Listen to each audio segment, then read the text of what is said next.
আজ মঙ্গলবার, তাই আমাদের বাড়িতে লুচি হচ্ছে। আবার আমার ছেলে বাবাই বাইরে থাকে, জামশেদপুরে চলে যাবে আজকে ভোরে, তাই লুচি খাচ্ছি। লুচি আর আলু ভাজা খেতে চেয়েছে। লুচি বেলে বেলে দেওয়া হয়ে গেছে ভেজে। আমার ছেলের খাওয়া হয়ে গেছে। এখন এই শেষের কটা লুচি আছে, ভাজছি।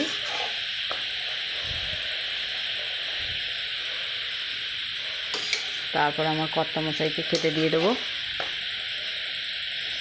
সে এখন ঘুমোচ্ছে, রাত্রি হয়ে গেল অনেক।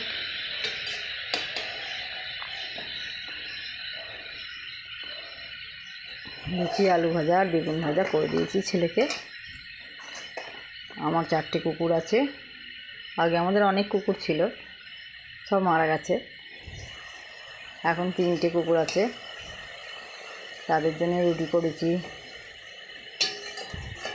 তারা রোজ 2টো করে রাত্রে রুটি খায়, তাদের আগে রুটি করে নিয়েছি 6টা। এবার লুচিগুলো হয়ে গেলেই আমার কর্তামশাইকে খেতে দিয়ে দেবো।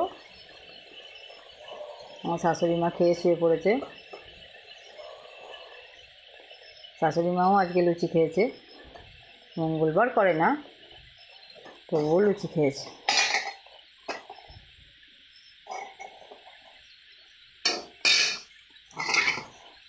বড্ড ছোট্ট জায়গাটা নেওয়া হয়ে গেছে। আর 3-4টেই লুচি আছে। ভাজা হয়ে গেলেই আমার কর্তামশাইকে খেতে দিয়ে দেবো। ঠিক আছে।